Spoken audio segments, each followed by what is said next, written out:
حضرت عبداللہ ابن عباس غالباً بیٹھے تھے تو آپ کے پاس کوئی تابعی بیٹھے تھے، تو اچانک آپ نے فرمایا تمہیں جنتی عورت نہ دکھاؤں؟ انہوں نے کہا جی دکھائیے۔ تو کہا وہ جو سیاہ رنگت کی خاتون گزر رہی ہے یہ جنتی ہے۔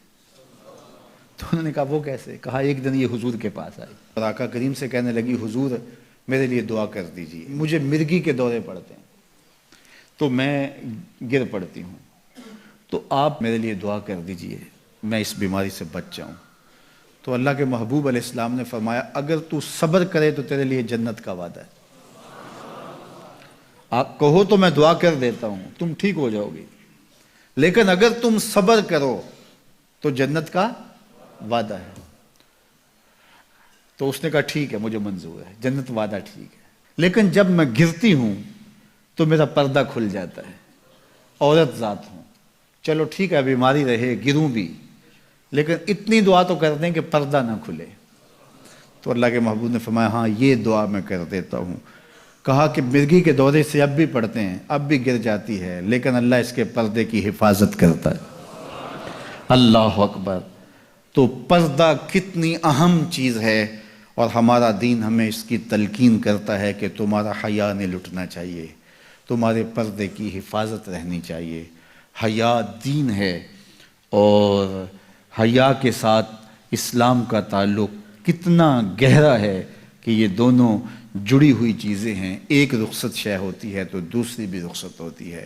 مجھے بھی آپ کو بھی عملی کوشش بھی کرنی چاہیے کہ یہ جو ذرائع ہیں حیا باختگی کے، ان سے اپنے آپ کو اور اپنی نسل کو بھی بچایا جائے، اپنی معاشرت کو بھی بچایا جائے۔ اور دوسری بات کہ ایمان کی تکمیل تو حیا سے ہی ہے، یہ باڑ ہے ایمان کے لیے، اگر یہ باڑ اتر گئی تو ایمان پر حملہ ہو جائے گا۔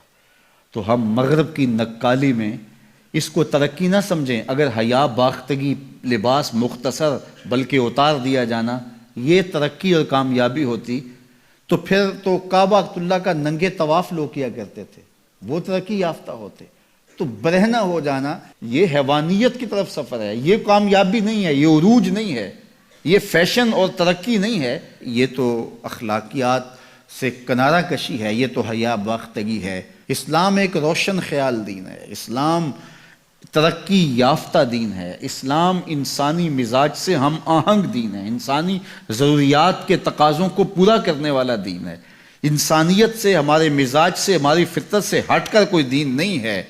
تو نفس کی تسکین اور ہے، روح کی تسکین اور ہے۔ تو جوانی کے دور کے اندر نوجوان کی زندگی کے کچھ ترجیحات ہوتی ہیں، لیکن بعد کے اندر وہ خود سمجھ رہا ہوتا ہے کہ میں یہ غلط ہوں۔ آج مغرب پریشان ہے کہ انہوں نے جوانی کے 4 ایام تو اپنی خواہشوں میں اسیر ہو کے گزار لیے، لیکن ان کے بڑھاپے کی تلخیوں کو آپ نہیں جانتے کیا ہے۔ تو مغرب کے سانچے میں ڈھلنے کی کوشش نہ کرو۔ وہ اقبال نے کہا تھا نئی تہذیب تکلف کے سوا کچھ بھی نہیں، چہرہ جو نہ روشن ہو کہ تو کیا حاجت گلگو نہ فروش۔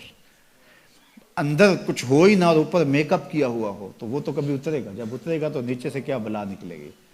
تو یہ مغرب کی تہذیب ایک میک اپ ہے، جب اترتا ہے تو نیچے سے بلائیں برآمد ہوتی ہیں، اور وہ بڑھاپے میں جا کے ان کی حالت دیکھو کہ وہ کتنی تلخ عجیب اور پریشان کن زندگی گزار رہے ہیں۔ لیکن مومن کی زندگی میں بظاہر تلخیاں بھی ہوں لیکن اس کا چہرہ روشن ہی آپ کو دکھائی دے گا اگر وہ اسلام کے دیے ہوئے اصولوں کے مطابق چلتا ہے۔